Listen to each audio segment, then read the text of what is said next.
اعوذ باللہ من الشیطان الرجیم بسم اللہ الرحمن الرحیم من عمل صالحا من ذکر او انثى وهو مؤمن فلنحیینہ حیاتا طیبہ صدق اللہ العظیم ان اللہ وملائکتہ یصلون علی النبی اللہم صلی علی سیدنا ومولانا محمد معدن الجود والکرم وآلہ وصحبہ وبارک وسلم۔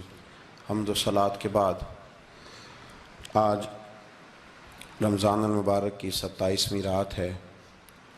امام اعظم ابو حنیفہ رحمۃ اللہ علیہ سمیت بہت سارے بزرگ یہ فرماتے ہیں کہ یہی لیلۃ القدر کی رات ہوتی ہے۔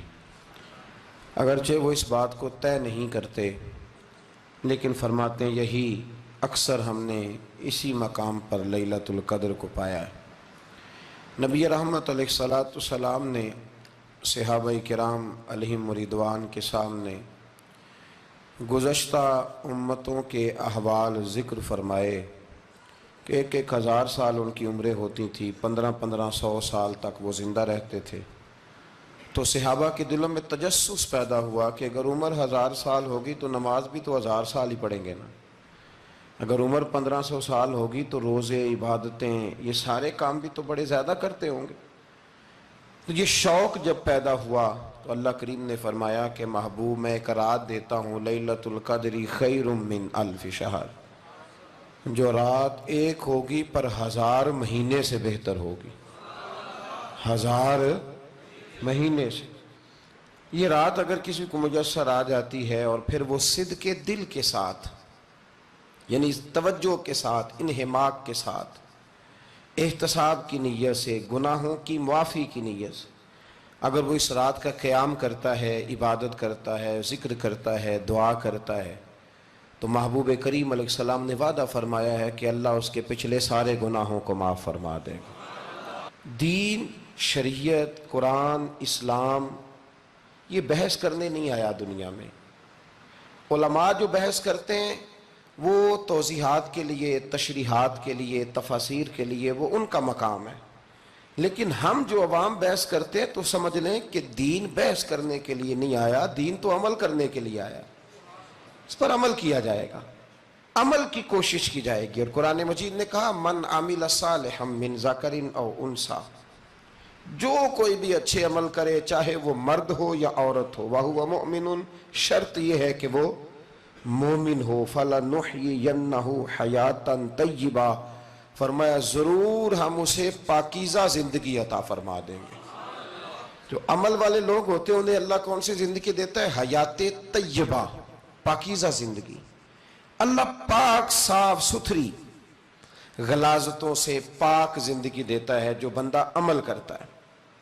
توبہ کا مطلب یہ ہوتا ہے کہ میں پچھلے گناہ پہ شرمندہ ہوں اور آئندہ نہ کرنے کا پکا وعدہ کرتا ہوں۔ انسان ہے، وعدے کے باوجود بھی کہیں غلطی کر لیتا ہے تو اللہ معاف کرنے والا ہے، لیکن وہ ساری رات روتا رہا، ہر مسجد سے چیخنے کی آواز آئی، اس نے ساری رات مسجد میں رو کے گزاری، لیکن جھوٹ چھوڑنے کا اس کا ارادہ ہی کوئی نہیں۔ وہ تو کہہ رہا ہے 3 دن کا رمضان رہ گیا ہے، پھر میں نے دیکھ نہیں لینا تمہیں۔ فساد چھوڑنے کا اس کا پروگرام ہی کوئی نہیں۔ وہ تو میاں طے شدہ بات ہے کہ سویرے وہ دکان پہ جائے گا اور صبح جو بیسن بیچے گا نا سموسے اور پکوڑے کے لیے، اس میں بھی ملاوٹ کرنے کا ارادہ رکھتا ہے۔ تو یہ ساری رات توبہ توبہ کہنے کا کیا مطلب ہوا؟ کھل کے ساری رات اس نے توبہ توبہ کی۔ حضرت عمر فاروق رضی اللہ تعالیٰ عنہ کے بارے میں امام ابن جوزی نے لکھا ہے کہ رات کو نا گھر کے اندر بیٹھے بیٹھے اچانک رو پڑے حضرت عمر۔ 62 سال عمر ہے، خلافت کے آخری ایام چل رہے ہیں، تو رو پڑے ایسے ہی گھر میں بلا وجہ ہی۔ آپ کی اہلیہ نے، زوجہ نے بیٹے کو اٹھایا، فرمایا پتہ کرو تمہارے باپ کو کیا مسئلہ ہے، کہیں کوئی تکلیف تو نہیں، درد تو نہیں، صاحبزادے آئے؟ ابا جی کیا بات ہے؟ فرمایا اماں کو بلاؤ۔ سب لوگ جمع ہو گئے تو جناب عمر فاروق رضی اللہ تعالیٰ عنہ فرمانے لگے کہ بیٹھو میرے ارد گرد۔ سب بیٹھ گئے تو فرمانے لگے آج جب میں مسجد سے نکلا تھا تو میرے نبی پاک کے سچے صحابہ، سچے رسول کے سچے صحابہ، حضور کے سچے غلام یہ کہہ رہے تھے کہ عمر بڑا ہی اچھا ہے، عدل والا ہے، انصاف والا ہے۔ تو ابا جی اس میں رونے والی کیا بات ہے؟ تو فرمانے لگے ڈر یہ لگتا ہے کہ باہر تو میں اچھا تھا، کہیں گھر میں تو نہیں کوتاہیاں کرتا رہا۔ میری بات پہ توجہ کرنا، کہیں گھر میں آپ باتیں سن لیں تو شاید جتنی میں کرتا ہوں دوسرا کاری کوئی نہ سکے، لیکن جب عمل کے راستے پہ ہم نکلتے ہیں تو وہ مسدود ہے، وہ بند ہے۔ عمل کس نے کرنا ہے؟ آپ کوئی آیت پڑھیں تو یہاں غلطی نکالنے والے 20 لوگ مل جائیں گے، 20 لوگ، لیکن اس آیت پہ عمل کرنے والے کتنے ملیں گے؟ تو حضرت عمر فاروق رو رہے تھے، کہنے لگے کہیں تمہارے حقوق تو نہیں پامال کرتا رہا؟ تو آپ کی اہلیہ نے جب سنا تو وہ کہنے لگی عمر مجھے تو بڑا پرانا شکوہ ہے، آپ کا جاہ و جلال اتنا تھا میں بات نہیں کر سکی۔ عمر تم نے سارا دن مسجد میں گزار دیا اور ساری رات نقاب اوڑھ کے مدینے کی گلیوں میں گزار دی، میں تو زندگی کی کوئی خوشی دیکھ ہی نہیں سکی۔ چاہ تو میرے اندر بھی تھے نا کہ میرا شوہر کچھ گھڑیاں بیٹھتا، کہیں مجھے لے کے جاتا، تو میں تو کچھ نہیں دیکھا، مجھے بڑا شکوہ ہے۔ تو حضرت عمر کہنے لگے چل اللہ کی رضا کے لیے معاف کر دے۔ بھئی معافی بیوی سے نہیں مانگی جا رہی، معافی اپنی غلطی کی مانگی جا رہی، یہ سمجھ لیں۔ بیوی کے لیے تو خاوند کا بہت بڑا مقام ہے نا، لیکن یہاں غلطی کس بات کی ہے؟ اپنی کمزوری پر غلطی کا اعتراف کر کے معذرت کا سوال کیا جا رہا ہے۔ تو حضرت عمر کہنے لگے معاف کر دے، تو اہلیہ کہنے لگی میں نہیں معاف کرتی، میری شرط پوری کریں۔ فرمایا وہ کیا؟ فرمانے لگی قیامت میں جب اللہ آپ کے لیے جنت کا حکم دے گا تو آپ میری سفارش کریں گے اللہ کی بارگاہ میں؟ سفارش کریں گے کہ یا اللہ مجھے کپڑے دھو کے دیتی تھی، میری عزت کی حفاظت کرتی تھی، میرے بستر کو پاک رکھتی تھی، کہیں گے؟ تو حضرت عمر فرمانے لگے تیرے ساتھ وعدہ رہا، رب نے اگر عمر کو اپنے فضل، اپنے کرم اور اپنے محبوب کے صدقے جنت دی تو عمر تیرے بغیر جنت میں نہیں جائے گا۔ عمل کا رستہ، عمل کا رستہ دیکھیں نا، 2 دفعہ استاد بات کرتا ہے، 2 دفعہ، اور کوئی زیادہ، ایک تو ہے نا کہ ایم اے اور جناب ایم ایڈ اور ایم فل اور پھر پی ایچ ڈی قسم کا استاد، ایک وہ جو matric P T C teacher ہے نا، وہ 2 دفعہ سٹوڈنٹ کو کام کہے تو تیسری دفعہ وہ ناراض ہو جاتا ہے، کہتا ہے میں 2 دفعہ کہا ہے۔ بچے کو آپ 2 دفعہ کہتے ہیں اور اگر تیسری دفعہ کہنا پڑے تو غصہ آتا ہے نہیں آتا؟ بھئی تو نے اتنی دفعہ کہا ہے، تو سمجھ نہیں رہا بات کو۔ اور اگر اللہ کریم قرآن مجید میں سینکڑوں دفعہ کہے نماز پڑھو، سینکڑوں دفعہ، اور یہ بہانے کر رہا ہے، یہ بھی پروگرام بنا رہا ہے، پھر کہتا ہے میں بے چین رہتا ہوں، میں بے قرار رہتا ہوں۔ عمل کا رستہ اس کو اختیار کریں، آپ سکون میں رہیں گے۔ بد عمل آدمی اور بے عمل آدمی یہ ہمیشہ پریشان رہتے ہیں، ہمیشہ۔ عمل کریں، توبہ کریں تو پھر بدل جائیں، پھر تبدیلی آئے، اور یہ کوئی مشکل کام نہیں، جو بدلنے والے تھے وہ بدل گئے، بڑا کچھ کرتے تھے پر پھر وہ لوگ بدل گئے۔ حضرت فضالہ رضی اللہ تعالیٰ عنہ کہتے ہیں کہ میں بڑا دلدادہ تھا عورتوں کا، اور میرا ماحول یہ تھا کہ میں قتل بھی کر لیتا تھا، معاذ اللہ چوری بھی کر لیتا تھا، اور رات میری طبیعت تھی معاذ اللہ نئی سے نئی عورت کے پاس جانا۔ کہتے ہیں ابو جہل نے اعلان کیا کہ جو نبی پاک علیہ السلام کا سر اقدس معاذ اللہ کاٹ کے لائے گا، نقل کفر، کفر نہ باشد، 100 سرخ اونٹ انعام ملے گا۔ تو میں نے ارادہ کر لیا کہ میں بہت سارا انعام حاصل کروں گا۔ قرآن مجید میں نا اللہ فرماتا ہے کہ بہت سارے لوگ ایسے ہیں جنہیں اگر میں رزق میں کشادگی دے دوں، زیادہ پیسے دے دوں، فرمایا باغی ہو جائیں، وہ سرکش ہو جائیں۔ یہ بہت سارے لوگوں کو جو اللہ تبارک و تعالیٰ اعتدال میں رکھتا ہے تو یہ ان کے لیے بہتر ہے۔ ہر بندہ دولت کے ہوتے ہوئے نیک ہو سکتا، تو یہ اللہ اگر رکھتا ہے نا اعتدال میں تو شکر کرے اللہ کا، ورنہ تو لوگ عیاشیاں کریں، پتہ نہیں کیا کچھ کر گزرے۔ تو حضرت فضالہ کہتے ہیں کہ میں نے خنجر تیار کیا اور میں نے بغل میں اس کو چھپایا، اوپر میں نے چادر اوڑھ لی۔ اب مجھے پتا تھا ظہر کی نماز کے بعد نبی پاک صلی اللہ علیہ وسلم طواف کعبہ کے لیے، بیت اللہ شریف کے طواف کے لیے جاتے ہیں۔ کہتے ہیں میں بھی اس طرف بڑھا، رستے میں نا وہ خاتون جس کے گھر میں نے رات آنا تھا، میں نے دروازے پہ دستک دی، میں نے کہا کہ تیار رہنا، تیار رہنا، آج میں بڑے پیسے لے کے آؤں گا۔ اسے میں نے یہ کہا اور پھر میں چلا گیا بیت اللہ شریف کا طواف کرنے۔ کہتے ہیں اللہ کے محبوب بھی طواف کر رہے تھے تو میں نے بھی طواف شروع کر دیا۔ ارادہ یہ تھا کہ جہاں نبی پاک علیہ السلام میرے قریب سے گزریں گے تو موقع پا کر میں حضور کے جسم اقدس پر خنجر کھونپ دوں گا اور معاذ اللہ شہید کر دوں گا۔ کہتے ہیں حضور ایک دفعہ بھی میرے پاس سے گزرے تو میں ہمت نہ کر سکا، دوسری دفعہ بھی پاس سے گزرے تو میں ہمت نہ کر سکا، تیسری دفعہ بھی گزرے تو میں ہمت۔ نبی کریم صلی اللہ علیہ وسلم 2-3 دفعہ گزرے تو فرماتے ہیں کہ مجھے موقع نہ ملا، اس لیے کہ حضور فرماتے ہیں اللہ نے روب کے ساتھ میری مدد فرمائی، دشمن پر میرا روب طاری ہو جاتا ہے۔ فرماتے ہیں جب چکر پورے ہو گئے تو محبوب کریم نہ چھٹے چکر پہ فرمانے لگے فضالہ چکر ایک رہ گیا ہے، بے خبر ہو جو غلاموں سے وہ آقا کیا ہے، ایک پھیرا رہ گیا ہے۔ کہتے ہیں طواف مکمل ہو گیا تو محبوب میرے قریب آئے، فرمایا وہ کام کرتے کیوں نہیں جس کے لیے آئے تھے؟ میں نے عرض کی یا رسول اللہ کون سا کام، کیسا کام؟ اندر تو چور تھا نا، بانج فقیروں کسے نہیں ماریا اے ہوئی چور اندر دا، اندر چور تھا نا۔ کہتے ہیں حضور نے مجھے کندھے سے پکڑ کے ہلایا، فرمایا کرتے کیوں نہیں؟ جب حضور نے ہلایا تو وہ خنجر بھی پیروں میں گرا اور میں بھی رسول اللہ کے پیروں میں گر گیا۔ میں نے کہا حضور مجھے کلمہ پڑھا دیں۔ کہتے ہیں حضور نے پہلے میرے دل پہ دست مبارک پھیرا، پھر میرے نبی نے مجھے کلمہ پڑھا دیا۔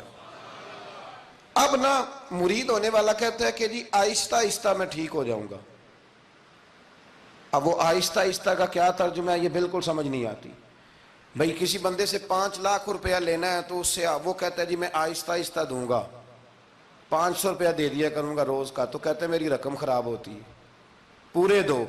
اور نیکی کی بات جب آتی ہے تو کہتے ہیں حضرت صاحب دین اتنا سخت نہیں ہے، میں آہستہ آہستہ ٹھیک ہو جاؤں گا۔ اب میں مغرب عشاء پڑھنی شروع کر دیا میں نے، اب میں تسبیح لے لی ہے کل میں نے، بھی آہستہ آہستہ میں ٹھیک ہو جاؤں۔ یعنی رقم لینی ہو تو وہ آہستہ آہستہ قبول نہیں ہے، لیکن اور مکان کی رجسٹری اگر کرانی ہو تو مالک مکان کہے گے آہستہ آہستہ کرا لو، کہتے ہیں پیسے پورے دیے، سویرے چل اور بیان دے، یہ کیا بات ہوئی؟ یہاں یہ جو ہمارا ماحول تھا نا کر لیں گے ہو جائے گا، یقین کریں لوگ قبروں میں چلے گئے ہیں پر مسجدوں میں نہیں آئے، ہر کام سے لوگ ریٹائر ہوئے پر گناہوں سے ریٹائر نہیں ہوئے، آخر تک تباہی اتر گئی لیکن لوگ بدلنے کو تیار نہ ہوئے۔ حضرت فضالہ کہتے ہیں ابھی میں نے کلمہ پڑھا، ابھی میں واپس آیا، رستے میں وہ بی بی کھڑی تھی، کہتے ہیں میں وہ شخص تھا کہ عورتیں مرتی تھی میرے اوپر اور کسی کی جرت تھی کہ وہ آئیں بائیں شائیں کرے، لیکن فرماتے ہیں میں بی بی کے پاس سے گزر گیا، پہلے تو اس کا خیال تھا رکے گا، لیکن جب میں رکا نہ تو دروازے پہ آئی، اور جب میں گزر گیا تو اس نے آواز دی، لیکن میں نے سنی انسنی کر دی، جب آگے بڑھا تو میرے پیچھے دوڑی۔ فرماتے ہیں مجھے پکڑ کے کہنے لگی فضالہ تجھے کیا ہوا، تو وہی نہیں جو یہاں سے گیا تھا؟ آپ فرماتے ہیں میں کبھی نہیں رویا تھا، میں کبھی نہیں رویا تھا، اور جب کہا نا تو وہی نہیں، کہتے میں نے سر اٹھایا تو میری آنکھوں میں آنسو تھے، میں نے کہا میں جو گیا تھا وہ نہیں ہوں، اب تو میں محمد عربی کا غلام بن گیا، اب میں وہ نہیں ہوں، اب نہیں ہو سکتا کہ کوئی میری نظر میلی ہو جائے، یہ کیسے ممکن ہے؟ اب نا اسلام کی تعریف ہم نے یہ کی ہے کہ خبردار کوئی ہمارے قریب نہ آئے، ہم کسی کو بات نہیں کرنے دیتے کہ ہم مسلمان ہیں، ہم بات نہیں کرنے دیتے۔ پتہ کیا بات ہے، ایک میری یہ تقریر ہوتی ہے ممبر پہ، اور ایک میرا عمل ہوتا ہے جب میں سفر کرتا ہوں، جب میں گاڑی میں بیٹھتا ہوں، جب میں دوستوں سے ملتا ہوں، جب ان دونوں باتوں میں تضاد آتا ہے نا، تضاد، تو لوگ تقریر کو جذبات نہیں کہتے، ایک فن بن جاتی ہے تقریر۔ آپ کو پتہ ہے نا وائزین نعت خواں کہتے ہیں میں نے محفل لوٹ لی، پھر لوگ شمار کرتے ہیں کتنے لوگوں نے سبحان اللہ کہی، پھر لوگ شمار کرتے ہیں کہ آج 5 بندے روئے بھی تھے جب میں تقریر کر رہا تھا، تو پھر یہ فن ہے، یہ جذبات کا اظہار۔ سمجھ لیں بات کو کہ عمل جب آپ نہیں نہ کرتے عمل، تو آپ خود بڑے بے چین رہتے ہیں کہ یار یہ میں کیا کر رہا ہوں، یہ کون سا گورکھ دھندا ہے کہ میرا عمل صفر ہوتا جا رہا ہے۔ ہمارے ایک استاد تھے تو وہ فرمایا کرتے تھے کہ اگر پڑھے لکھے آدمی کو تم بے عمل دیکھو تو اس سے دور ہٹ جایا کرو ورنہ تمہیں بھی بے عمل کر دے گا۔ میں نے ان سے عرض کی، میں نے کہا حضور یہ کیا ہے؟ تو فرمانے لگے اپنے حضرت صاحب سے پوچھنا، وضاحت کریں گے۔ میں نے حضرت صاحب سے کہا جی عجیب بات کر دی ہے، علم والے بندے کے پاس بیٹھ کے تو علم آتا ہے، تو وہ فرما رہے تھے کہ علم والے بندے کے پاس اگر وہ بے عمل ہو تو بالکل نہ بیٹھنا، تو حضرت صاحب فرمانے لگا انہوں نے صحیح کہا ہے. اب بات بہت بڑی ہے، پتہ نہیں آپ کی سمجھ میں آتی ہے نہیں آتی، بہرحال کر دیتا ہوں. پڑھا لکھا بندہ اگر بے عمل ہو تو اس کے پاس، تو میں نے کہا حضور کیوں؟ فرمانے لگے اس لیے کہ وہ اپنی بے عملی پر بھی دلائل دے گا، وہ بے عملی پر بھی دلیلیں قائم کرے گا کہ یہ وجہ ہے تو اس لیے میں ایسے کر رہا ہوں. تو چونکہ وہ بے عمل ہے اور ہے پڑھا لکھا، نبی کریم صلی اللہ علیہ وسلم کے غلام نہ پل بھر میں بدل جاتے تھے. اور اللہ تعالیٰ بھی نا بڑے موقع دیتا ہے ہمیں، بڑے موقع. حضور نے فرمایا جس نے ایمان اور احتساب کی نیت سے روزے رکھے وہ نئی زندگی کا آغاز کرے، اس لیے کہ اللہ نے اس کے پچھلے سارے گناہ معاف فرما دیے. میرے نبی کریم علیہ السلام نے فرمایا جو شخص بیمار ہو گیا، مریض ہو گیا، اور نسائی شریف میں فرمایا کہ 3 دن تک بستر پہ رہا اور اس نے شکوہ نہ کیا اللہ کا، اور جب وہ شفا یاب ہو کے بستر سے اٹھا ہے نا، تب اللہ نے اس کے پچھلے سارے گناہ معاف فرما دیے. اور فرمایا جو حج کرنے گیا، حج کر کے واپس آیا، اللہ کے حبیب فرماتے ہیں یوں سمجھے کہ میں آج ہی ماں کے پیٹ سے پیدا ہوا. بڑے موقع اللہ نے دیے، بڑے موقع، بڑے سارے موقع عطا فرمائے کہ میں تیرے پچھلے گناہ معاف کر دوں گا. تو بھی تو نئی زندگی کا آغاز کرنا، تو بھی تو شروع کرنا نئے سرے سے، تو بھی تو بدل کے آنا، تو بھی تو اپنے اندر تبدیلی پیدا کرنا. سالوں بیت گئے، ہمیں سالوں بیت گئے، تقریر کرتے، تقریر سنتے، قرآن سنتے، پورا پورا قرآن سنتے، ترجمہ اور تفسیر لوگوں نے پڑھ پڑھ کے بڑا بڑا جگہوں پہ لوگ دلائل دیتے، بات کرتے. کب وہ وقت آئے گا جب ہم عمل کریں گے؟ تھوڑا تھوڑا مجھے سفر کرنا پڑتا ہے، دنیا میں گھومتا رہتا ہوں، تو کچھ چیزیں ایسی ہوتی ہیں جو کبھی کبھی انوکھی ہو جاتی ہیں. میں ایک جگہ پہ تھا تو وہاں 4 5 6 عمرے کے ٹکٹ تھے محفل میں. تو ہمارے آپ کو پتہ ہے نا وہ جو دلیلوں والے لوگ ہیں ان بیچاروں کو بھی کوئی دلیل نہیں ملتی. تو ایک صاحب مجھے کہنے لگا جی عمرے کا ٹکٹ دینا جائز ہے قرآن اندازی کر کے؟ میں نے کہا یار چلو جائز ہی رہنے دو، تیری مہربانی، کہ اب اس پہ بھی اعتراض آ گیا ہے. میں نے کہا 100% جائز ہے، کوئی اس میں کوئی ایسی بات نہیں ہے. لیکن قرآن اندازی تو شروع ہو گئی جو حدیث میں نہیں آئی، عمرے کے ٹکٹ والی ہے جائز، پر نبی پاک نے جس قرآن اندازی کا کہا تھا وہ کب ہوگی؟ حضور نے فرمایا تمہیں پہلی صف کے ثواب کا پتہ چل جائے تم قرآن اندازی کرو. وہ کس دن کرنی ہے؟ کس مسجد میں ہوتی ہے؟ حضرت عبداللہ ابن مسعود فرماتے ہیں تمہیں پتہ چلے اذان کا ثواب کتنا، تم قرآن اندازی کرو. کب کرنی ہے؟ کون پڑھے گا اذان؟ کون یہ آگے بڑھ کے کام کرے گا؟ بھئی جو قرآن اندازی حدیث میں ہے وہ کب ہوگی؟ یہ تو قرآن اندازی شروع ہو گئی اور ہو رہی ہے. اب تو لوگ جہیز دینے لگے ہیں قرآن اندازی کر کے، یہ ماحول بن گیا. دین عمل کرنے کے لیے آیا ہے. جو حکم میرے نبی پاک کے غلاموں کو ملا انہوں نے عمل کر کے دکھایا، انہوں نے عمل کر کے دکھایا. وہ عمل کے میدان کے لوگ تھے. حضرت ابوبکر صدیق سے زیادہ روایات مروی نہیں ہیں، اگر ڈھونڈنے نکلو گے تو زیادہ قول نہیں ملیں گے ان کے. حضرت عمر فاروق کے زیادہ اقوال، زیادہ ارشادات آپ کو نہیں ملیں گے. حضرت سیدنا عثمان غنی کی زیادہ باتیں آپ کو نہیں ملیں گی. ان کا عمل ملے گا، ان کا کردار ملے گا، ان کا لب و لہجہ ملے گا، زندگی گزارنے میں کیا طریقہ اختیار کیا وہ آپ کو ملے گا. اب تو وہ لوگ رخصت ہو گئے جن کے عمل سے لوگ زندگی پکڑتے تھے، عمل سے، کردار سے. تو عمل کا رستہ کب اختیار کریں گے؟ آگے کب بڑھیں گے؟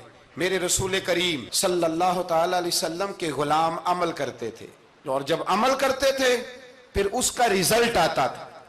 یاد رکھنا ریزلٹ نیتوں کا آتا ہے، ارادوں کا آتا ہے، عمل کا آتا ہے. گفتگو کا ریزلٹ، آپ بڑا اچھا سبق سنا لیں تو پیپر نہ دیں تو پاس ہوں گے کہ فیل؟ آپ تو کہہ رہے تھے وہ مجھے سارا ہی آتا تھا. تو عمل آپ کرتے ہیں تو عمل پر نتیجہ ہوتا ہے، عمل پر، عمل پر. حضرت عبداللہ ابن مبارک رحمت اللہ علیہ کے جو والد تھے نا ان کا نام مبارک تھا. وہ ایک باغ میں رہا کرتے تھے، باغ کی دیکھ بھال کرتے تھے بڑے صاف ستھرے، بڑی ان کی طبیعت میں نکھار تھا. آج مسئلہ ہمارے ملک کا یہ ہے کہ ہمارے ملک میں صرف سیاستدان ہی جو ہے وہ غلط کام نہیں کرتا. یا بہت بڑی انڈسٹری ہو تو وہاں خرابی نہیں ہوتی، بلکہ ریڑھی والے کا بھی اگر ہاتھ پڑ جائے نا تو چھوڑتا وہ بھی کوئی نہیں، الا ماشاء اللہ۔ وہ بھی جو اچھے اچھے آم ہوتے ہیں وہ فرنٹ پہ لگائے ہوتے ہیں، اس نے دکھانے کے لیے اور ہوتے ہیں اور دینے کے لیے اور ہوتے ہیں، اور وہ کہتا ہے کہ یہ بھی تو میں نے بیچنے ہیں نا، تو بھئی اگر یہ بھی بیچنے تھے تو اکٹھے لگانے چاہیے تھے، لیکن معیار ہے نا ہمارا، عمل کا رستہ مسدود ہے۔ حضرت مبارک جو تھے وہ مالی کے طور پر غریب آدمی تھے تو کام کاج کرتے تھے۔ تو ایک دن باغ کا مالک آ گیا، اس نے آ کے آپ سے کہا کہ کنوں کا باغ تھا، اس نے کہا کہ لاؤ ایک، کنوں لا کے دیا تو کھٹا تھا، اس نے کہا یہ نہیں ٹھیک، دوسری درخت سے لاؤ، دوسرے سے لائے تو وہ بھی کھٹا تھا، تیسرے سے لائے وہ بھی کھٹا تھا۔ کہنے لگا بیٹے کتنے سال ہو گئے تمہیں؟ تو فرمانے لگے 10-12 سال۔ تو کہنے لگے تمہیں ابھی بھی نہیں پتا کس جگہ کا کنوں میٹھا ہے، سارے کڑوے لائے ہو؟ تو آپ فرمانے لگے آپ نے مجھے دیکھ بھال کے نہیں رکھا ہوا ہے، کنوں چکھنے کے لیے نہیں رکھا، مجھ سے قسم اٹھا لیں کبھی میں نے چکھا بھی ہو، اس لیے کہ میرے ذمے اور کام۔ باغ کا مالک اتنا خوش ہوا کہ اس نے آزاد بھی کر دیا، اپنی بیٹی کا نکاح بھی کر دیا، اور وہ باغ بھی آپ کو تحفے میں ہی دے دیا۔ ان کے گھر حضرت عبداللہ بن مبارک پیدا ہوئے۔ ان کے والد گرامی کہتے ہیں کہ ایک دن پھر ایسا ہوا کہ میں نے نا باغ بڑا سجایا، سوارا، محنت کری، بادشاہ آ گیا۔ تو بادشاہوں کو بھی کچھ چیزیں پسند آ جاتی ہیں نا، اور ہمارے ملک میں تو ڈھیر سارے لوگ بادشاہ ہیں، ڈھیر سارے لوگ بادشاہ ہیں۔ اگر کسی تگڑے بندے کو کسی غریب کی جھونپڑی پسند آ گئی پھر اسے دینی ہی پڑے گی، بلکہ ایسی ایسی خبریں سننے کو ملتی ہیں کہ چودھری صاحب نے آ کے کہا ہے کہ مفت دینی ہے کہ پیسے لے کے دینی ہے، یہ یہاں تک خبریں۔ تو بادشاہ آ گیا، اس نے دیکھا بڑا سجا سنورا باغ ہے، اس نے حضرت مبارک سے کہا کہ مجھے نا جوس بنا کے پلاؤ کنوں کا۔ تو حضرت نے اسے نا جوس دیا، اس نے پیا تو بڑا مزہ آیا، کہنے لگا ایک گلاس اور نہیں دیتے؟ تو حضرت اور بنانے لگے تو اس کے دل میں نا اس سے پہلے خیال آ گیا کہ باغ بڑا شاندار ہے اور پھل بھی بڑا مزیدار ہے، تو قبضہ نہ کر لوں، اپنا ہی نہ ہو جائے، یہ اس کو دیتے ہیں تھوڑے بہت پیسے، یہ نکل جائے گا، نہ بھی نکلا تو ڈانٹ دیں گے۔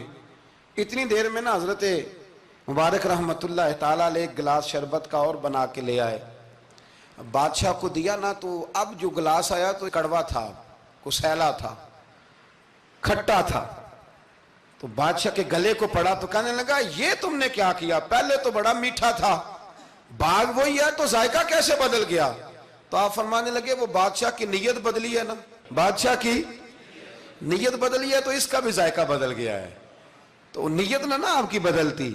تو اور یہ حضور کا فرمان ہے، فرمایا اللہ کے کچھ بندے ایسے ہوتے ہیں جو اللہ کے دیے ہوئے نور سے دیکھتے۔ کہا آپ کی نیت بدل گئی تو اس کا ذائقہ بدل گیا۔ اب بادشاہ نے دل میں کہا نہیں یار بندہ کہہ تو ٹھیک ہی رہا ہے، یہ تو اس کی محنت سے اللہ نے پھل دیا، مجھے ایسا نہیں کرنا چاہیے۔ تو حضرت دوڑ کے گئے تو دوسرا جوس کا گلاس بنا کے لائے، اب دیا تو میٹھا تھا، کہنے لگا اب کیا ہوا؟ فرمانے لگے آپ کی نیت ٹھیک ہو گئی ہے تو رب نے ذائقہ بھی ٹھیک کر دیا ہے۔ نبی پاک علیہ السلام نے فرمایا اللہ تو تیرے گمان کے قریب رہتا ہے، تیرے گمان کے۔ یہ میں بچوں کو نا تھوڑے دن پہلے میں انہیں کہہ رہا تھا دین میں آگے بڑھنے کے لیے کوئی سیاست نہ کرنا، کوئی چکر نہ چلانا۔ میں نے چکر چلانے والے لوگ ہمیشہ پیچھے رہ جانے والے دیکھے، تھوڑا کر لینا پر اتنا کرنا جتنا مخلص ہو کے ہو سکے۔ کوئی چکر چلانا، کسی کھاتے میں پڑنا، اس سے بچنا، نہ پیچھے رہ جاؤ۔ میں نے بڑے بڑے تیز لوگوں کو زندگی میں زیرو دیکھا ہے، اور بڑے بڑے سادے لوگ جن کو 50,000 روپیہ گننا پڑ جائے تو تھک جائیں، لیکن اللہ نے انہیں دیا ہے تو بغیر حساب کتاب ہی عطا فرمایا ہے۔ تو ہم نہ نیتوں کے بل بوتے پر عمل کریں، خالی باتیں نہ کریں، آپ کا جو عمل ہوگا وہ آسانی کر دے۔ حضرت حبیب اجمی بڑے مالدار تھے، دنیا میں ڈھیر سارا فساد مالداروں کی وجہ سے ہوتا ہے۔ یہ جو شادیاں مہنگی ہوئی ہیں نا، یہ ابھی تھوڑا عرصہ پہلے کی بات ہے کہ شادی میرج ہال میں کرنے کا کسی دیہاتی کو کہتے تھے تو وہ کہتا تھا کہ میں نے نہیں میرج ہال میں کرنی، تی کروں توڑی دیے۔ اب کیا ہوا ہے؟ کوئی منع کرتا ہے؟ بلکہ جو بڑے دور دراز دیہات ہیں ان میں بھی میرج ہال بن گئے۔ یہ امیر کچھ قباحتیں ایسی پیدا کرتے ہیں کہ غریبوں کے لیے بھی مشکل ہو جاتی ہے۔ یہ کچھ ایسے معاملات لاتے ہیں میدان میں کہ پھر عام لوگوں کے لیے اس میں مشکلات ہوتی ہیں، چونکہ وہ رواج بن جاتا ہے معاشرے کا۔ پیسے والا آدمی اس رواج کو لاتا ہے میدان میں، اس سے خرابی ہوتی ہے۔ اور پھر میرے غریب کا یہ حال ہے کہ امیر کو رسم چھوڑ دے تو چھوڑ دے، غریب کو قرضہ اٹھانا پڑے، چھوڑنی کوئی شے نہیں اس نے، جو مرضی ہو جائے، اس نے کوئی چیز پیچھے نہیں ہونے دینی۔ حضرت حبیب اجمی بڑے مالدار تھے، تو وہ کاروبار کر یہ مالدار لوگ جو ہوتے ہیں نا، یہ تو کہتے ہیں پیسے کو پیسہ ہے نا، کتنا مشہور ہے جملہ، پیسے کو پیسہ۔ تو یہ پھر مارکیٹ میں پیسہ پھینکتے ہیں، تو یہ پیسہ کھینچنے کے لیے پیسہ پھینکتے ہیں، پھر ایک دوسرے کو کہتے ہیں تیری وجہ سے مہنگائی ہوئی ہے، تیری وجہ سے مہنگائی ہوئی۔ حالانکہ مہنگائی کسی کی وجہ سے بھی ہوتی کس کے لیے؟ غریب کے لیے۔ مطلب پیٹرول مہنگا ہوا تو کرایہ بڑھ گیا بس کا، لیکن پیٹرول سستا ہوا تو کبھی کرایہ بھی سستا ہوا ہے، اس نے ادھر ہی رہنا ہے۔ تو مہنگائی کس بیچارے کے لیے ہوئی؟ غریب کے لیے، جس نے گھر جانا ہے نا، اس نے گھر جانا ہے۔ ابھی ہمارے ایک بچے نے جانا تھا، تو سفر لمبا تھا، تو کہہ رہا تھا 1000 روپیہ میرے پاس ہے پر کرایہ 1500 لگتا ہے۔ ابھی بھی لوگ حساب کرتے ہیں اور پھر سوچتے ہیں کہ رستے میں شے کوئی نہیں کھانی، اس لیے کہ پھر کرایہ کہاں سے دوں گا، مینج کر کے رکھتے ہیں۔ یہ خدمت ہوتی ہے نا علماء کی، حفاظ کی، تو مجھے پتہ ہے، میں اس قبیلے کا آدمی ہوں، مجھے پتہ ہے کہ یہ کیسے حساب کر کے رکھتے ہیں کہ اب اتنے آئے ہیں تو اس میں سے یہاں، جس کے پاس ہیں ہی بڑے لمیٹڈ سے، تو بیچارہ پہلے سے سوچ کے بیٹھا ہوتا ہے، مجھے پتہ ہے۔ جن کے پاس پھر بے حساب ہوتا ہے، وہ پھر مارکیٹ میں پھینکتے ہیں تو کھینچتے ہیں، ظلم کرتے ہیں۔ حضرت حبیب اجمی کہتے ہیں جب مال دیا اللہ نے تو میں نے سود کا کام شروع کر دیا۔ اب سود والوں کے پاس بھی بڑی دلیلیں ہیں، انشورنس والوں نے بھی فتوے رکھے ہوئے ہیں، وہ آگے فتویٰ دکھاتے ہیں، وہ کہتے ہیں جناب فتویٰ۔ تو میں نے کہا کہ فتویٰ مارکیٹ میں میری طرح کے مولوی ہیں میاں، اب کیسی بات کرتے ہو، فتویٰ تو مل ہی جاتا ہے، لیکن نبی کریم علیہ السلام کا وہ فرمان ذہن میں رکھنا کہ حضور نے فرمایا ایک حلال ہے تو ایک حرام ہے، ایک میں شک ہے۔ اللہ کے نبی فرماتے ہیں تم نے شک والی چیز سے بھی بچنا ہے، اس میں مشکوک ہو گیا نا کہ پتہ نہیں۔ اب دیکھیں نا علماء کا یہاں اختلاف ہے، جو جائز کہتے ہیں قابل احترام ہے، لیکن جو ناجائز کہتے ہیں ان کے بھی تقوی میں کوئی شک، تو شک آ گیا نا اس بات میں، تو حضور نے فرمایا تم شک والی چیز سے بھی بچو۔ حضرت حبیب اجمی کہتے ہیں میں سود کا دھندا کرتا تھا، بڑا سود لاتا تھا، بڑا سود، اور یہ سود جس پہ چڑھ جاتا ہے اس پہ اترتا نہیں۔ پاکستان کا بھی بنیادی مسئلہ یہ ہے کہ سود اتنی بڑی نحوست ہے کہ یہ اللہ رسول سے جنگ ہے، کیونکہ بہت زیادہ سود ہم دیتے ہیں۔ اس لیے میں تو آپ کو پتہ ہے جو کوئی برا کام کرے اس کو برا کہنا چاہیے، حکومتی لیول پر تنقید اس لیے اچھی ہوتی ہے کہ لوگوں تک جب پہنچتی ہے تو فائدہ دیتی ہے، لیکن جو بندہ اچھا کام کرے اس کی اچھائی کو بھی بیان ہے۔ حضرت حبیب اجمی رحمۃ اللہ تعالیٰ علیہ فرمانے لگے کہ سود کا کاروبار میں نے شروع کر دیا، اور بڑا وسیع تھا میرا کام سود کا، میں سود لیتا تھا، سود پہ گزارا ہوتا تھا۔ میری بیوی مجھے سمجھاتی تھی کہ یہ سود ہے، یہ حرام ہے، یہ غلط ہے، سے بچو۔ کہتے ہیں وہ کئی دفعہ مجھے کہتی تو میں ڈانٹ دیتا۔ ایک دن نا میں سود کے پیسے لے کے نا آ رہا گھر، اس کا میں نے گوشت خریدا، بیوی کو دیا کھانا پکانے کے لیے، تو اس نے ہنڈیا چولہے پہ رکھی۔ کہتے اس نے ذرا اس کے اندر چمچہ جو چلایا ہنڈیا میں، تو وہ لایا میں گوشت تھا پر سارے کا سارا خون بن گیا، خون بن گیا سارے کا سارا۔ اللہ اکبر۔ کہتے ہو میری بیوی چیخیں مارنے لگی اور لا کے میرے آگے رکھا، کہنے لگے یہ تیرے سود کے پیسے خون بن گئے، آ تجھے بھی پلاؤں اور تیرے بچوں کو بھی۔ وہ کہتے ہیں نا کچھ لوگ کے گھر کے کونے سے چیخنے کی آواز آتی ہے تو سارے پیر بلائیں یا فرق کوئی نہیں پڑتا۔ تو میں کہتا ہوں پھر غور کر لو، شاید اس کونے میں کسی یتیم کے پیسے لگ گئے ہوں، کسی بیوہ کی آہیں ہوں۔ اگر اس رقم کی کوئی گھر بن جائے نا تو پھر ساری دنیا کے پیر جمع کرو تو چیخنے کی آوازیں بند نہیں ہوا کرتی۔ حضرت حبیب اجمی رحمۃ اللہ تعالیٰ علیہ فرمانے لگے کہ وہ جب بن گیا نا خون، تو اب میرے اندر نا چوٹ لگی کہ یار اگر دنیا میں اللہ تعالیٰ مجھے نظارے دکھا رہا ہے تو آخرت میں میرا کیا بنے۔ کہتے میں درد کے ساتھ باہر نکلا۔ بچے گلی میں کھیل رہے تھے، جب ان کے قریب سے گزرنے لگا نا، تو ہم تو کہتے ہیں نا لوگ حسد میں بات کرتے ہیں، لیکن ایسی بات نہیں ہے۔ کچھ شریر لوگ ہوتے ہیں جو حسد میں بات کرتے ہیں، پر دیکھنا چاہیے کہ لوگ ہمارے بارے میں کیا کہتے ہیں۔ انتم شہداء اللہ فی الارض، حضور نے فرمایا تم زمین پر اللہ کے گواہ ہو۔ مومن جو تمہارے بارے میں کہے کان لگا کے سنو، لوگ تمہیں کیا کہتے ہیں، کن لفظوں سے یاد کرتے ہیں؟ جن لفظوں سے لوگ دنیا میں یاد کرتے ہیں، مرنے کے بعد بھی انہی لفظوں سے یاد کریں گے، انہی لفظوں سے۔ کوئی تمہارے لیے ہاتھ اٹھا کے دعا نہیں کرے گا۔ ہاں اگر تم نے خیر کی ہوگی تو پھر لوگ گلیوں سے نکل نکل کے آئیں گے، پھر لوگ روئیں گے کہ بندہ بڑا تھا۔ تو حبیب اجمی کہتے ہیں میں باہر نکلا تو بچے کھیل رہے تھے، تو ایک بچہ ان میں سے کہنے لگا پیچھے ہٹ جاؤ، پیچھے ہٹ جاؤ، بڑا ظالم ہے، بہت بڑا سود خور ہے۔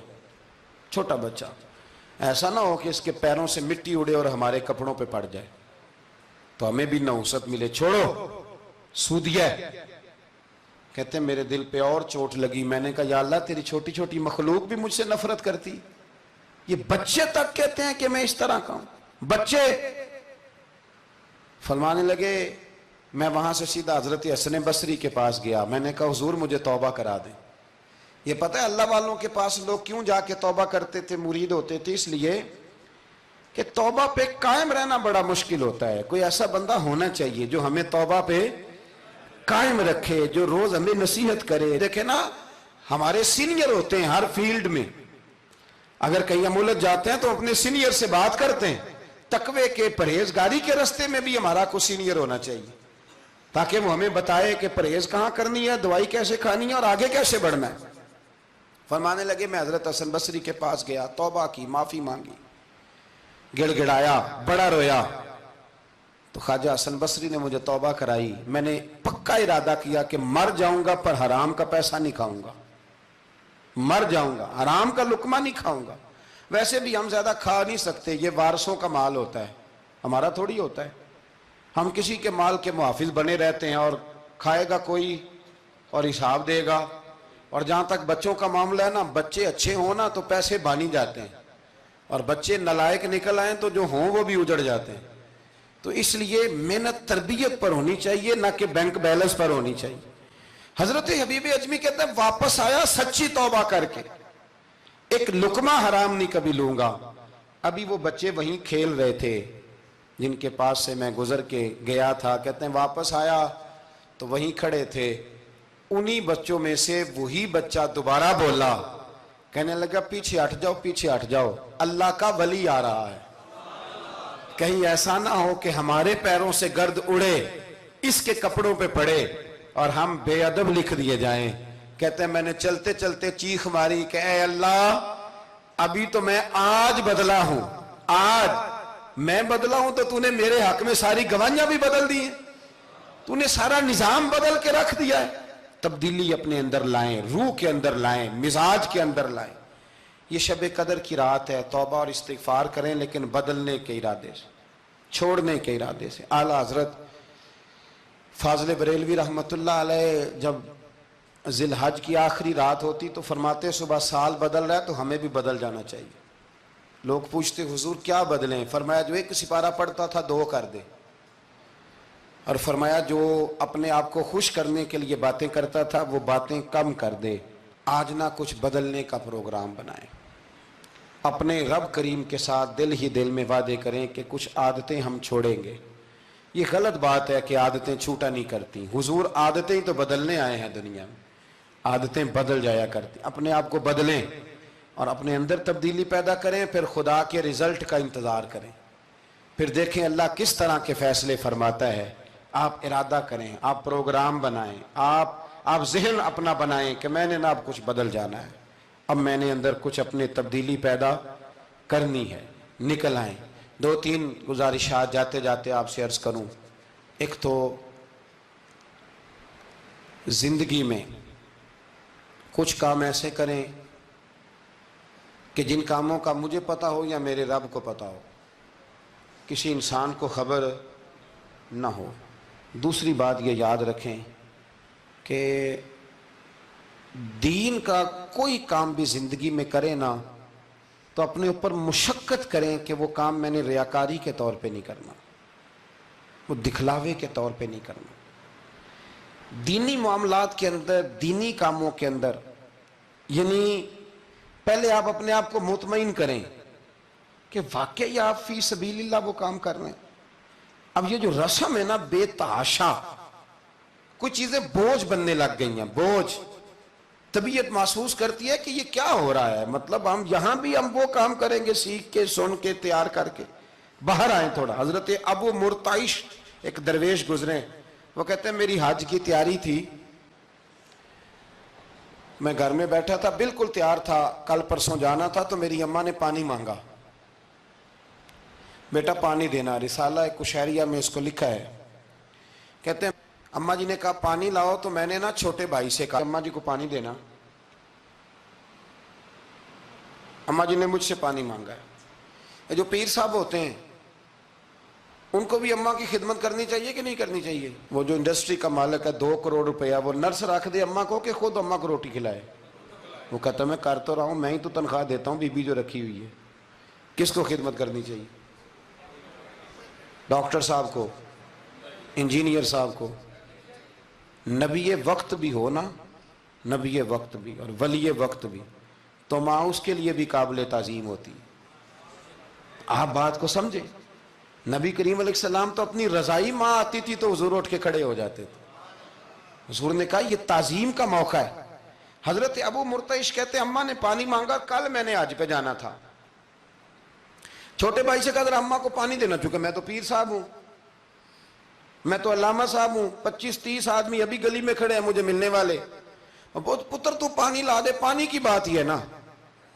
کہتے ہیں فوراً میرے دل میں خیال آیا کہ سینکڑوں میل کا سفر حج کا پیدل کرنا ہے، اس کے لیے تیرا نفس تیار ہے، اور یہاں سے اٹھ کے وہاں مٹکے سے پانی ڈالنے جانا ہے اماں کے لیے، اس کے لیے ذہن تیار نہیں۔ فرماتے ہیں پھر میرے اندر سے آواز آئی کہ یہ تو حج کرنے جا رہا ہے نا، اس میں لوگ تجھے حاجی کہیں گے، اور واپسی پہ تیرے گلے میں پھولوں کا ہار ڈالیں گے، لیکن اماں کو پانی پلانے پر تو کوئی بندہ انعام نہیں دے گا، کوئی شور نہیں ہوگا۔ تو فرماتے ہیں میں سمجھ گیا کہ ابھی میں حج کے لیے نفسیاتی طور پر تو تیار ہوں پر دلی طور پر تیار نہیں ہوں۔ کہتے ہیں میں نے حج کا ارادہ چھوڑ دیا۔ میری اماں کہنے لگی بیٹے جاتا کیوں نہیں؟ میں نے کہا اماں پہلے تیرے تک پہنچ لوں پھر بیت اللہ شریف تک بھی پہنچ جاؤں۔ تو دینی کام زندگی میں کوئی بھی کرے نا مخلص ہو کے کریں، نکل آئیں تسنوں سے، بس کریں۔ یار مطلب سب کے سامنے اداکاری تو اللہ رسول کے سامنے بھی اداکاری چھوڑ دے یار۔ مطلب ویسے بھی میں کہتا ہوں اداکاری کرتے بندہ تھک جاتا ہے، اداکاری کرتے کرتے نا بندہ وہ لمبی نہیں چلتی۔ تو آپ نارمل زندگی میں اللہ رسول کے ساتھ رہیں گے تو وہ آپ کے لیے بہتری ہوگی، آسانی ہوگی آپ کے لیے۔ میں شب برات کی محفل کے بڑے پوسٹر نہیں بنواتا، شب قدر کے بھی نہیں بنواتا، اگر کبھی بنتے ہیں تو دوست کوئی بنا کے لگا دیتا ہے، بڑا مختصر سا پیغام، وہ بھی شاید آج کیوں بلا۔ میں دوستوں کو ہمیشہ کہتا ہوں کہ جس کو تنہائی میں شب قدر میں مزہ آتا ہے نا اللہ اللہ کرنے کا، وہ تنہائی میں کرے، لیکن زیادہ تر لوگ کر نہیں پاتے، اس لیے ہم محفل کو سجاتے ہیں۔ اس میں کوئی ایسا مقصد نہیں، کوئی ایسا معاملہ نہیں، خدا را کچھ تھوڑا سا اخلاص للہیت پیدا کریں طبیعت میں، اور کبھی بھی دین کے معاملے میں کسی جگہ بھی کوئی ایسا کام نہ کریں جس میں رکاوٹ ہو، آزمائش ہو۔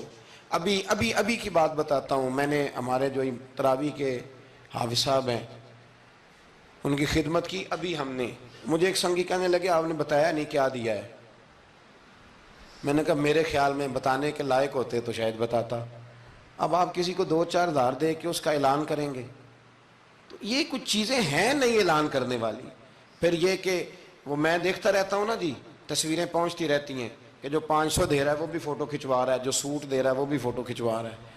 تو جو ایک جگہ پہ میں کھانے کے لیے بیٹھا تھا ٹیبل پہ، تو انہوں نے پہلے نا برتن اٹھا کے تو چاولوں کی فوٹو کھینچی، پھر قورمے کی کھینچی، پھر ساری چیزوں کی۔ تو میں نے کہا کہ یار پہلے ہمیں پوچھ لو ہم نے کیا کیا کھانا ہے، جو کھائیں گے اس کی فوٹو کھینچ لینا۔ اب تم ہماری فوٹو کے ساتھ قورمہ فٹ کرو گے تو لوگ تو کہیں گے نا مولانا کھا کے گئے، تو میں نے پتہ نہیں کھانا ہے نہیں کھانا۔ تو آپ ڈریں اللہ تعالیٰ سے، ہر بات میں تھوڑی یہ مطلب تسنع آئے گی، ہر بات کے اندر تھوڑا یہ معاملہ رہے گا۔ تو تیسری گزارش جو بڑی ضروری اور بڑی اہم ہے، دنیا میں جو چیز اس وقت سب سے زیادہ پریشانی کا شکار ہے وہ دینی اقدار ہیں۔ ہر شعبے میں تیزی سے کام ہو رہا ہے، تیزی سے، اور دینی اقدار کو لوگ پیچھے کرتے جا رہے ہیں۔ کئی بہانے ہیں لوگوں کے پاس، کہتے ہیں مولوی لڑتے بڑا ہیں تو ہم کدھر جائیں، تو میں کہتا ہوں کون سا مولوی کہتا ہے شراب پیو؟ کہا ہے کبھی کسی مولوی نے؟ وہ کوئی بھی ہو، کسی نے کہا ہے کہ رشتہ داروں کے تعلقات خراب کر لو؟ کسی نے کبھی کہا ہے کہ ڈاکے مارو؟ تو آپ کیا بات کرتے ہیں صاحب؟ کون سا مولوی کہہ رہا ہے کہ چوریاں کرو؟ تو دینی اقدار اور چیز کا نام ہے، اصول میں اختلافات ہیں، وہ اپنی جگہ پہ قائم ہیں، وہ رہیں گے، چلے آ رہے ہیں، لیکن آپ دینی اقدار کا خیال کریں۔ اب نئی بحث چھڑ گئی ہے کہ مسجد میں سیمنٹ کی بوری دینے سے بہتر ہے کسی غریب کو آٹے کا تھیلا دے دو۔ اصل بات یہ غریبوں کی آواز بند کرنا چاہتے ہیں۔ ایک مسجد واحد جگہ ہے جہاں سے غریبوں کی آواز بلند ہوتی ہے۔ سویرے تجربہ کرنا، سویرے کسی مسجد میں افطاری کے وقت پہنچنا، لائنوں میں لگ کے لوگ افطاری کر رہے ہوں گے اور سینکڑوں لوگ روٹی کھا رہے ہوں گے، اور ان میں امیر کوئی بھی نہیں ہوگا، سارے ماڑے لوگ ہوں گے۔ تو مسجد ہی تو ہے، جب بنتی ہے تو غریب کی بات ہوتی ہے، غریب کو روٹی ملتی ہے۔ یہ مدارس کے اندر سیٹھوں کے بچے پڑھنے آتے ہیں، تو یہ کفالت خانہ نہیں سمجھتے آپ تو لوگوں کو بھکاری بنا رہے ہیں، بھکاری۔ مجھے پتہ ہے کہ بہت بڑے ہاسپٹل میں جو صدقات اور زکوٰۃ کے نام پہ بنا ہے، وہاں بھی اگر آپ نے علاج کرانا ہے تو آپ کو پہلے رسوا ہونا پڑتا ہے۔ ناراض نہ ہونا، میں بتا رہا ہوں رسوا ہونا پڑتا ہے، میں ذمہ داری سے کہہ رہا ہوں۔ وہ کہتے ہیں جاؤ جا کے اپنے علاقے سے لکھوا کے لاؤ کہ ہم نے زکوٰۃ میں سے علاج کرانا ہے۔ لکھوانا پڑتا ہے کہ نہیں لکھوانا پڑتا؟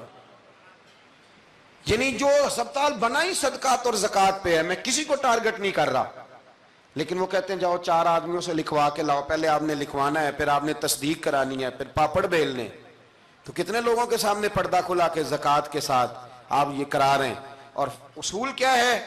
صدر الشریعہ فرماتے ہیں اگر تمہیں پتہ ہے میرے بھائی کو زکوٰۃ لگتی ہے تو بتا نا زکوٰۃ ہے۔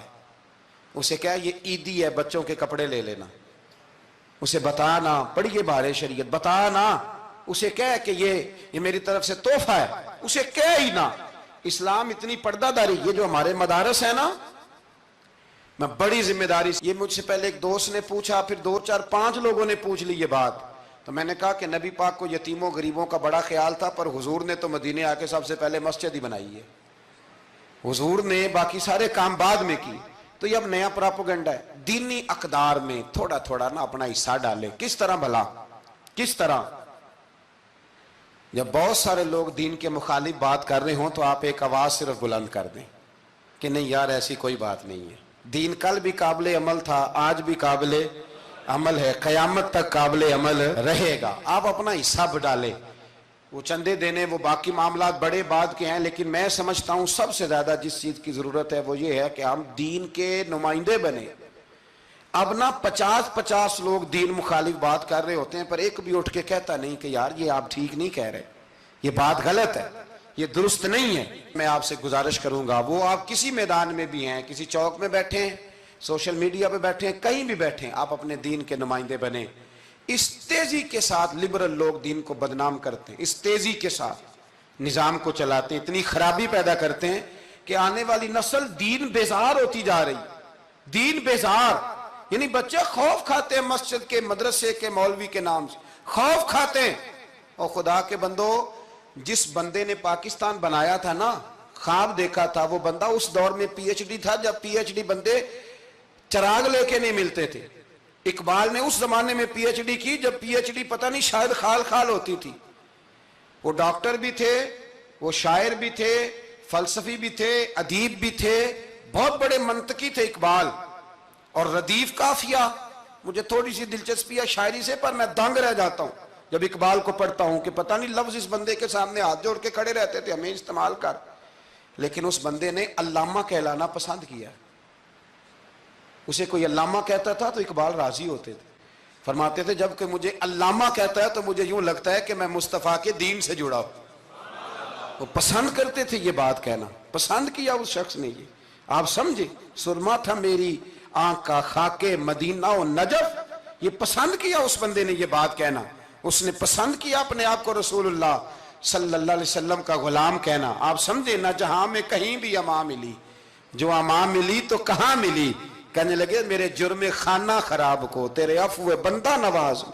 تو اس لیے دین کے آپ محافظ بنیں، اور میرے سے زیادہ آپ کی آواز بلند ہوگی۔ جب ایک سٹوڈنٹ پینٹ شرٹ پہن کے دین کی بات کرے گا تو لوگ کہیں گے نہیں رمق ہے، اس کو یہ کہہ کے بند نہیں کریں گے تو مولوی ہے تیری. تو میں آج شب قدر میں آپ سے گزارش کرتا ہوں, میں منت کرتا ہوں. اب نہ بڑی تباہی ہو گئی ہے, میری نسل کے آنے والے بچے دین بیزار ہو گئے, وہ ڈرتے ہیں, شب قدر کی راتوں میں مسجدوں میں نہیں آتے, شب برات کی راتوں میں مسجدوں میں نہیں آتے. ایک تیزی سے جال پھینکا گیا ہے اور کافر اس میں کامیاب ہے. خدا را واپس لوٹو, اپنے دین کے نمائندے بنو. اقبال کہا کرتے تھے میری زندگی کا مقصد تیرے دین کی سرفرازی, میں اسی لیے مسلمان, میں اسی لیے نمازی. کہنے لگے یا رسول اللہ میں مسلمان بھی اس لیے ہوں کہ میں دین کی بات کروں گا, اور نماز بھی اس لیے پڑھتا ہوں کہ تیرے دین کا جھنڈا بلند ہوگا. پر دین نبی دا وانگ یتیمہ رووے تے کرلاوے, تے آکھے میں کتھوں لبا عمر بہادر جڑا مینوں سینے لاوے.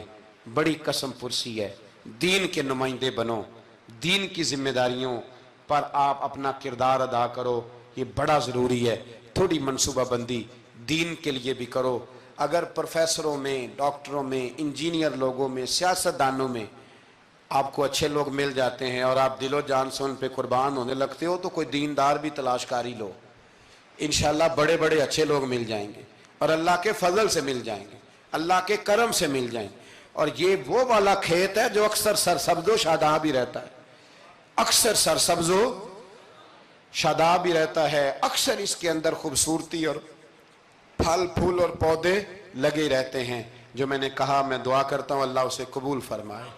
جہاں ہم بھول گئے میری دعا ہے اللہ ہم سے درگزر فرمائے. خیر کی بات کی اللہ ہمیں توفیق عطا فرمائے.